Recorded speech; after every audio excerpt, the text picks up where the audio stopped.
Existen muchas formas de drenar los excesos de líquido en el organismo, como por ejemplo en las edematizaciones. Para ello tenemos las sustancias farmacológicas conocidas como los diuréticos, los cuales tenemos de muchísimas clases, como por ejemplo diuréticos enzimáticos, diuréticos renales que actúan a diversos niveles dentro de la estructura nefrológica. Si nos centramos en la primera familia, en los diuréticos enzimáticos, encontramos uno especialmente, la acetazolamida, la cual mediante la inhibición de la enzima anhidrasa carbónica se consigue aumentar la diuresis, pero eso sí, a costa del balance hidroelectrolítico.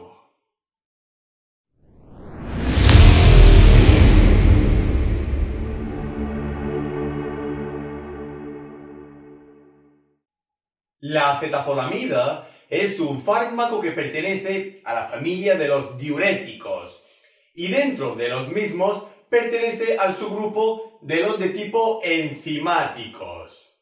La acetazolamida la podemos encontrar en el mercado sanitario y farmacéutico bajo el nombre comercial de Edemox. Y aquí podemos observar la estructura y conformación química de la acetazolamida, donde vemos la presencia de un anillo heterocíclico nitrogenado central en el cual se le une un grupo muy importante, un grupo sulfonamida, el cual es muy característico de ciertos antibióticos, como por ejemplo de las sulfamidas, aunque la acetazolamida no tiene ninguna pertenencia ni semejanza con las sulfamidas en sí.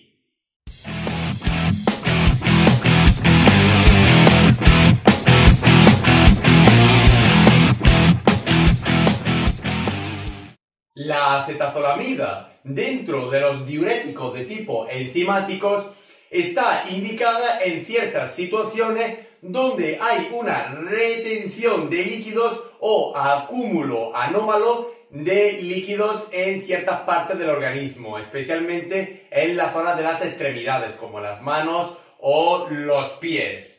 Pero también la acetazolamida la podemos utilizar en el propio tratamiento del mal de altura o mal de montaña, también en las alcalosis metabólicas, ya que como veremos más adelante, la acetazolamida induce una reabsorción de tipo acidótica, y también la podemos utilizar en la epilepsia y en el glaucoma, debido a que la enzima que es el objetivo de la acetazolamida, la anhidrasa carbónica, está presente en múltiples tejidos del organismo, incluyendo también el ojo, el cerebro, el corazón o los pulmones.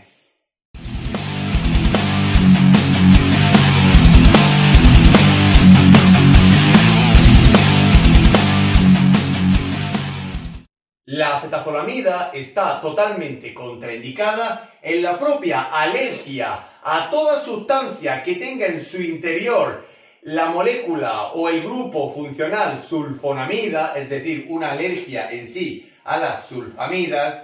Tampoco se debe de utilizar en las hipocalemias, ya que como veremos más adelante, la acetazolamida, a la vez que hace una completa diuresis o aumento de la depleción de líquido en el organismo, también se lleva por delante a ciertos electrolitos, como por ejemplo el potasio. Tampoco se debe de utilizar en aquellos pacientes con un alto grado de nefropatía y hepatopatía, ni tampoco en aquellos pacientes que tengan litiasis renal o antecedentes de la misma. Y tampoco se debe utilizar en las acidosis hiperclorémicas. Ya veremos por qué en el apartado de mecanismo de acción. Y la acetazolamida hay que tener cierta precaución, de nuevo, en aquellos pacientes con un poco o cierto grado de nefropatía y hepatopatía. Tampoco se debe de utilizar en los menores de 12 años, en poblaciones jóvenes, debido a la falta de evidencia y estudios en los mismos con la acetazolamida. En pacientes geriátricos que pueden ser más susceptibles a la aparición de adversidad de la acetazolamida, y en algunas patologías neumológicas. Si ya el paciente tiene de por sí alteraciones de los niveles de electrolitos en el organismo, mucho cuidado con la acetazolamida, que puede agravar aún más estas situaciones. Así como también en la diabetes mellitus y en alteraciones de la glucemia basal, ya que como veremos más adelante, la acetazolamida induce una hiperglucemia en el organismo. Mucho cuidado también en los pacientes que tengan tendencia o predisposición a la aparición de las acidosis, especialmente las acidosis metabólicas, aunque también las respiratorias, ya que la acetazolamida aumenta los niveles de los electrolitos acidóticos en el organismo. Y hay que tener cuidado con las extravasaciones de la acetazolamida si se utiliza por vía parenteral, ya que puede producir necrosis tisular. Y por supuesto hay que revisar las interacciones de la acetazolamida con el resto de la farmacología existente.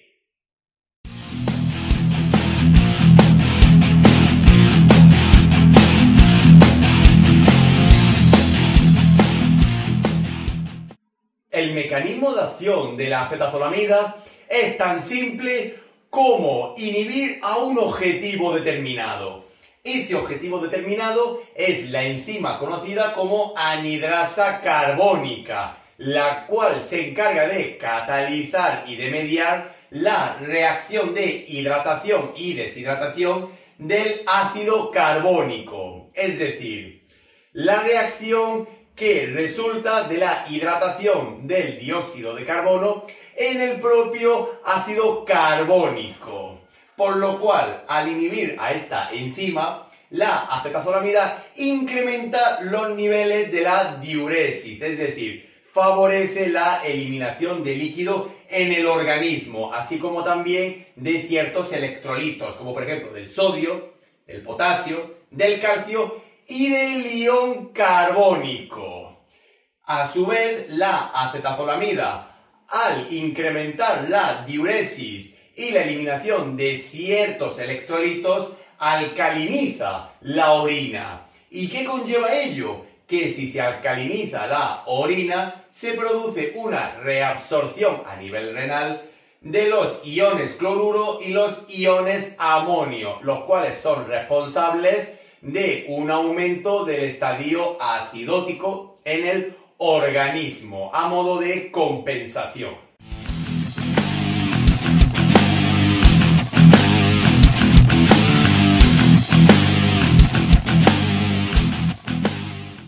Las vías de administración más usuales de la acetazolamida son la vía enteral debido a la presentación en comprimidos, que tiene aproximadamente de unos 250 miligramos bajo el nombre comercial de Edemox, y también la vía parenteral, especialmente la vía parenteral intravenosa, periférica y central, y la vía intramuscular, aunque esta última no se suele utilizar debido a la inyección dolorosa de la misma con la acetazolamida.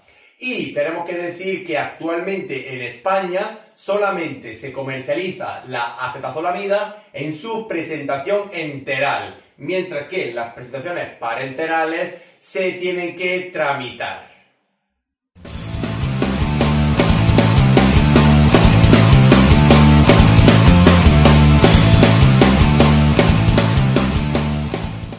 La posología más habitual de la acetazolamida está bastante estandarizada y de manera universal, pero siempre tenemos que ver el estado del paciente, especialmente su estado hidroelectrolítico. Si utilizamos la acetazolamida para el tratamiento de la alcalosis metabólica, es decir, generar un estado acidótico en compensación de la misma, se sugiere utilizar de 1 a 2 gramos diarios o directamente de forma enteral 500 miligramos cada 12 horas. Si utilizamos la acetazolamida para el tratamiento de las edematizaciones, así como también en la prevención y tratamiento del mal de altura o mal de montaña, se utilizarían de 250 a 375 miligramos diarios, solamente una vez al día. Y si puede ser, antes de empezar la escalada o el alpinismo. Si utilizamos la acetazolamida en el tratamiento del glaucoma para disminuir la presión intraocular, se utilizarían 250 miligramos en 8, 12 o 24 horas si precisase, aumentando la dosis según sea conveniente. Y en la epilepsia utilizaríamos de 8 a 30 miligramos por kilogramo diario, fraccionando la dosis. Y por último, si utilizamos la acetazolamida en el ámbito pediátrico como diurético, utilizaríamos una dosis aproximada de 5 miligramos por kilogramo diario.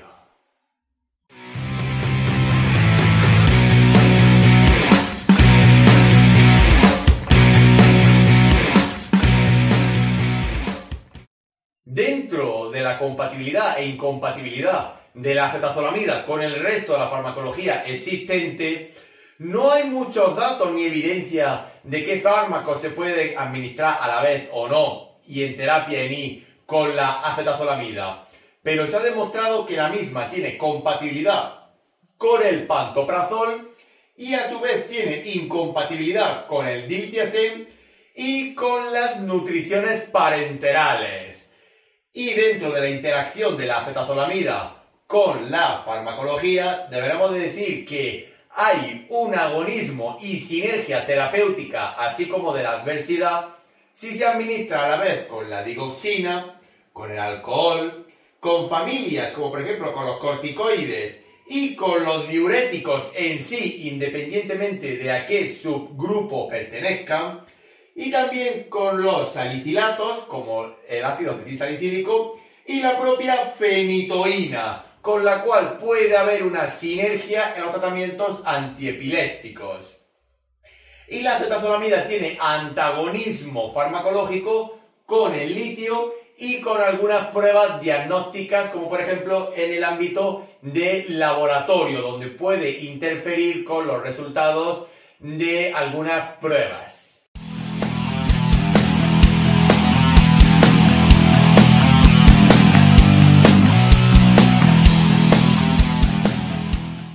La acetazolamida puede provocar cierto grado de adversidad en el paciente, especialmente si éste tiene ya de por sí algunas patologías de base.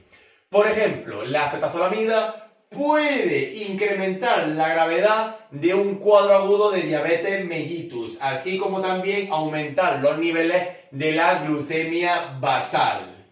También puede provocar un aumento de la hiperuricemia, es decir, aumentar los niveles de ácido úrico y de urea en sangre, con lo cual puede agravar ciertas patologías reumáticas, como por ejemplo la gota. También puede provocar acidosis metabólica, ya que la acetazolamida, al aumentar la alcalinización de la orina, produce una reabsorción de los iones cloruro e iones amonio, lo cual conlleva a una elevación del estado acidótico del organismo. También puede provocar nefrolitiasis, es decir, aparición de cálculos renales.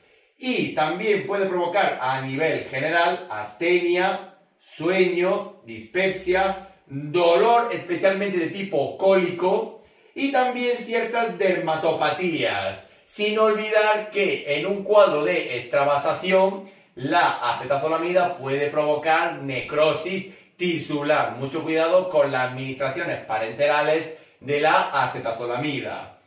También puede provocar sensaciones de hormigueo, especialmente en las extremidades como las manos o los pies, y también puede provocar cefaleas, mareos, y por supuesto la alteración del balance hidroelectrolítico, ya que al ser diurético se drena parte de los líquidos del organismo, así como también de algunos electrolitos esenciales, como por ejemplo del sodio, del potasio o del calcio.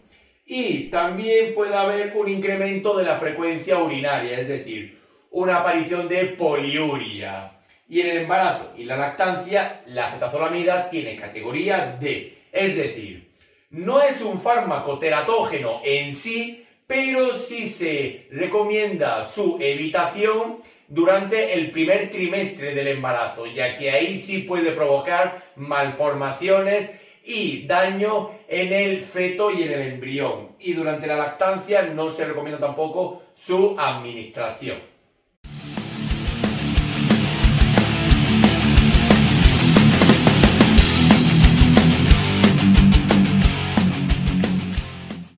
Por último, hay que decir que la acetazolamida, dentro de los ámbitos de dialización y técnicas continuas de reemplazo renal, se ha demostrado que no hay mucha información sobre si es una sustancia dializable o no, por lo cual su uso en la diálisis será muy cauto y suele requerir un ajuste de dosis, especialmente en aquellos pacientes con un alto grado de nefropatía o un gran deterioro de la función renal. Por ejemplo, con un aclaramiento de creatinina de 10 a 20 mililitros por minuto, se suele administrar una dosis de 250 miligramos cada 12 horas o incluso menos. Y si ya el aclaramiento de creatinina es menor de 10 mililitros por minuto, se suele dar una dosis diaria o incluso espaciarla a los 2 días.